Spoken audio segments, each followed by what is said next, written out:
சின்ன மருமகள்ல அடுத்து என்ன நடக்க போகுதுன்னு வாங்க பார்க்கலாம். இன்னும் 1 மணி நேரத்துல இந்த ஊர் மண்ணுல என் புருஷன் வந்து நிக்கணும். அப்படி இல்லைன்னா நானே காட்டுக்குள்ள போவேன். நீ சக்தி வாய்ந்த தெய்வம்னு எனக்கு தெரியும். இந்த ஊருக்கு வந்து உன்னைய கும்பிட்ட என்னைய ஏன் இப்படி சோதிக்கிற? எப்படியாவது என் புருஷனை காப்பாத்தி கொடு. இதை உன்கிட்ட நான் மடிப்பிச்சையா கேட்கிறேன் அப்படின்னு சொல்லிட்டு சாமி கிட்ட ரொம்ப மனசூருகி பார்த்தா இங்க தமிழ் வேண்டிக்கிட்டு இருக்காங்க. இங்க காட்டுக்குள்ள இருந்து போலீஸ்காரங்களும் வந்துடுறாங்க. சார், நாங்கள் எவ்வளவோ தேடி பார்த்துட்டோம். இன்னும் 1/2 மணி நேரத்தில் எங்களுடைய அடுத்த கட்ட முடிவு என்ன நீங்கள் சொல்ல சொன்னீங்க. எங்கள் டீமு போய் தேடி பார்த்துக்கிட்டு தான் இருக்காங்க. அவங்க தேடின வரைய சேது காட்டுக்குள்ளே இருக்கிற மாதிரியே தெரியலன்னு சொல்கிறாங்க சார் அப்படின்னு போலீஸ்காரங்க சொல்லவும், என்ன சார் இப்படி சொல்லிக்கிட்டு இருக்கீங்க அப்படின்னு சொல்லிட்டு ராஜாங்க கேட்கவும், ஆமாம் சார், எவ்வளவோ தேடி பார்த்துட்டாங்க. காட்டுக்குள்ளே இதுவரை எத்தனையோ பேர் தொலைஞ்சு போயிருக்காங்க. நாங்கள் மீட்டு கொடுத்துருக்கோம். அவங்கள எப்படியாவது 4 பக்கமும் போய் தேடி எங்களுடைய சத்தத்தை கேட்டு அவங்களே வந்துருவாங்க. காட்டுக்குள்ள மைக்க வச்சு, சேது சார் நீங்க இருக்கீங்களா அப்படின்னு சொல்லிட்டு எவ்வளவோ கத்தி கூப்பிட்டு பார்த்துருக்காங்க. ஆனா சேது சார் இருந்தா ஒண்ணு, அவரை தேடி இவங்க வந்திருப்பாங்க, இவங்களை தேடி அவர் வந்திருப்பாரு. ஆனா எதுவுமே நடக்கல சார்.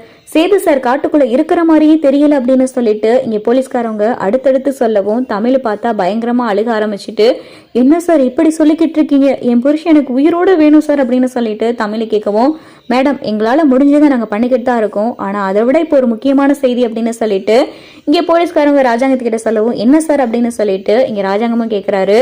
சார், சேது சார் உண்மையிலேயே காட்டுக்குள்ள பூவை தேடி தான் போயிருக்காரா அப்படின்னு சொல்லிட்டு போலீஸ்காரன் கேட்கவும், இதுல என்ன சார் உங்களுக்கு சந்தேகம் அப்படின்னு சொல்லி ராஜாங்கம் கேட்கிறாரு. இல்ல சார், மீடியால இப்போ ஒரு செய்தி பரவிக்கிட்டு இருக்கு. சேது சாருக்கு போதை பழக்கம் இருக்கிறதாவும் அவர் கஞ்சா செடியை தேடி தான் காட்டுக்குள்ள போயிருக்கதாவும் செய்தி வந்துகிட்டு இருக்கு அப்படின்னு சொல்லிட்டு போலீஸ்காரங்க சொல்லவும் ராஜாங்கம் கோவப்பட்டு, சார் என்ன பேசுறீங்க அப்படின்னு சொல்லி கேட்கவும், சார் கோவப்படாதீங்க, மீடியால வரதானே நான் சொல்ல முடியும் அப்படின்னு சொல்லிட்டு இங்க போலீஸ்காரங்க சொல்லவும், சார் யார் இப்படி தவறான தகவல்லாம் கொடுத்துக்கிட்டு இருக்கா? என் பிள்ளைக்கு அப்படி ஒரு பழக்கமே கிடையாது. என் பிள்ளை பாசத்தினாலதான் அந்த பூவை தேடி போயிருக்கான். ஆனா மக்கள் கண்ணோட்டத்தில் அப்படி கிடையாதே. இந்த ஊர் மக்களுடைய ஐதீகம் இவங்களுக்கு இருந்தாலும் சேது சார் பூவை தேடி தான் போயிருக்காருன்னு எப்படி நம்புறது? ஒருவேளை அவர் திரும்பி வரும்போதோ இல்ல போலீஸ்காரங்க கண்ணுல சேது சார் படும் போதோ அந்த பூவோட அவர் இருந்தாருன்னா மக்கள் நம்புவாங்க இவர் உண்மையிலேயே பூவை தேடி தான் போயிருக்காருன்னு.